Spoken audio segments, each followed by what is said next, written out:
My roommate returned from a luxurious vacation with an insane demand. She wanted a refund of her rent since she hadn't used her room for 2 weeks. Oh, I paid her some money all right, but it wasn't what she was expecting. Hi, I'm Felicity. At 24, I was just trying to navigate life in an overpriced city with my roommate, Ashley. Sharing rent wasn't just about friendship. It was all about survival. Most people couldn't afford to live that area on their own. So, Ashley and I struck a deal.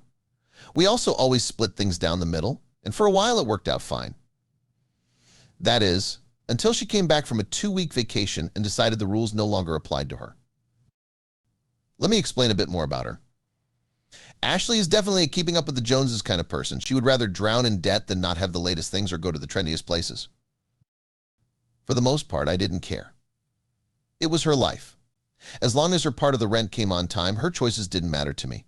But one time, her friends, most of whom had extremely rich parents, invited her on a vacation. They went to a beach resort and enjoyed all the luxuries they wanted. I saw the proof on Instagram. In my experience, rich people expect others to be rich too. You would think they'd treat their friends, but that's not the case most of the time. Also, Ashley was paying for herself and had too much pride to say she couldn't afford stuff. That's one of her many issues. But again, it was her life. These choices didn't affect me until she returned from the trip. As soon as she left her luggage in her room, she came out to the living room and bombarded me with stories about the dishes they ate, the places they saw, the men they flirted with, and the shopping they did. I nodded along as best as I could before she went to sleep. But the following morning, while drinking coffee, she dropped a bomb on me. You know, she said, biting her bottom lip, since I wasn't here for 2 weeks, I think it's fair if you refund me for half of my rent for this month. At first, I cackled. Good one, Ashley. You almost got me there. I wheezed out. But she didn't laugh back. Instead, she gave me one of those I'm serious looks she usually reserves for when Starbucks messes up her caramel drizzle ratio. Think about it, Felicity. I wasn't here, so I wasn't using the apartment or the utilities. Why should I pay for something I didn't use, she asked, and smiled as if her logic was bulletproof. I blinked. What are you even talking about? This isn't like a hotel where you only pay for the nights you stay. Rent doesn't work that way. Also, you left your stuff here. She shrugged. That doesn't matter. I wasn't here, and you had the apartment to yourself, so a refund is more than fair.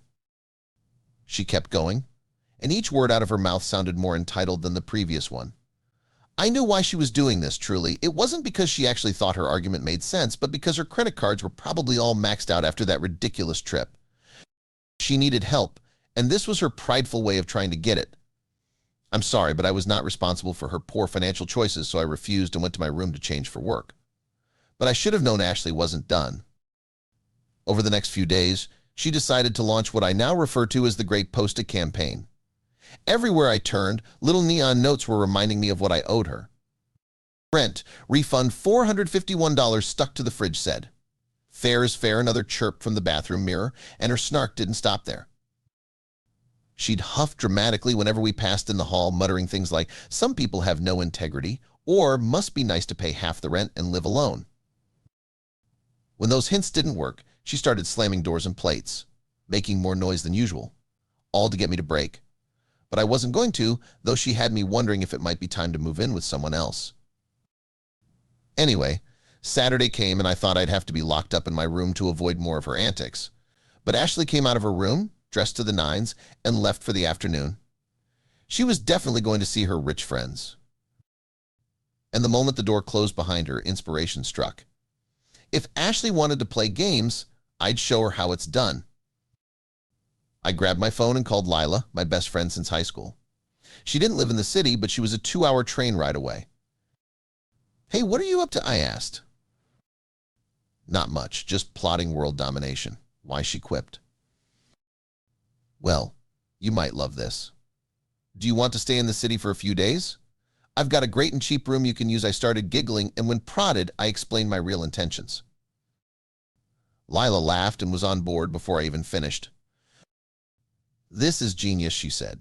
See you in 2 hours. I just hoped Ashley wouldn't return early. I was lucky. Lila arrived, and there was still no sign of Ashley, so we went to work with I guess you could call it petty revenge. We boxed up Ashley's stuff and placed them in my living room. Then we set up Lila's new living situation. We brought in her suitcase, threw a throw blanket over the bed, and even added a welcome Lila note on the dresser. It was like we were playing Airbnb. When we were done, we settled and waited for Ashley to get home. She arrived late that night, loudly jangling her keys as she closed our door, and called out, "Felicity, we need to talk." "Oh, hey," I called back from the couch, trying to sound casual. "Listen, I found a new solution for our little issue." There was a pause, then a confused "what?" I stood from the couch and explained things all matter-of-factly. "Well, I finally understood the logic about your room." "Finally." "I knew you would," but I interrupted her before she could go on. "I've also noticed that sometimes, particularly during the weekends, you leave our house for the entire day and even the entire night. So starting today and until Tuesday night, I invited someone to stay in your room." Her eyes widened. "What?" she asked, looking around. Her eyes zeroed in on the boxes. A second later, her heels were clicking rapidly on the floor as she stormed to her room, where Lila was casually lying on the bed. My friend waved happily. "Who the hell is this?" Ashley demanded. "What do you think you're doing?"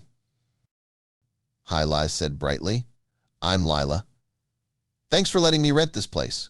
It's nice to come to the city every once in a while without spending so much."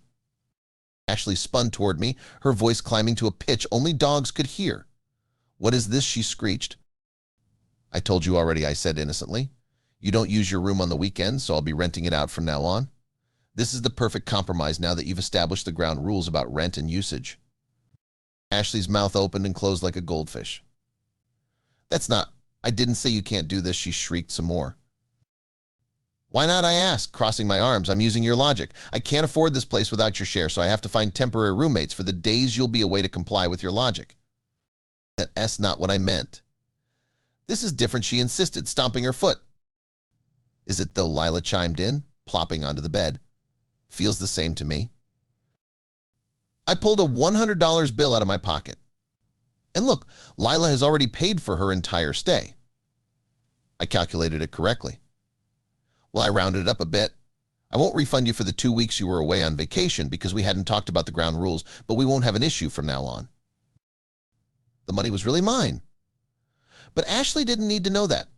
She stared at the bill in silence while her face turned redder and redder. After a second, she took it right out of my hand and turned away from me. "I'm calling the landlord," she snapped on her way out of the door. Lila and I flew into a fit of giggles when she was gone. That scene was more than worth the $100 I'd just lost. Obviously, Ashley didn't call the landlord. Instead, she sulked and was in and out of the apartment for the rest of the weekend while Lila enjoyed her staycation. Lila left that Tuesday night and Ashley returned fully. She put her things back inside her room, and later I noticed a lock on her door. She ignored me mostly, but the huffing and puffing was gone, the Post-its didn't return, and the noise disappeared. Also, there were no more discussions about a refund, and the next month's rent came right on time. But I saw that she barely bought groceries for herself and was home most of the time. I wasn't a monster, so I cooked double the amount I needed for dinner and offered her some every night. She would mutter her thanks. Slowly, things went back to normal. Well, as normal as they could be with Ashley. She hadn't changed. She was just maxed out, and no one was bailing her out of her poor choices. It wasn't long before I started looking for a new job. The city was nice, but it was insane that I couldn't afford to live on my own. When I got an offer in Lila's town, I jumped at the chance. But I'll always remember the time I out-pettied the pettiest person I knew. It's a good story to tell at parties.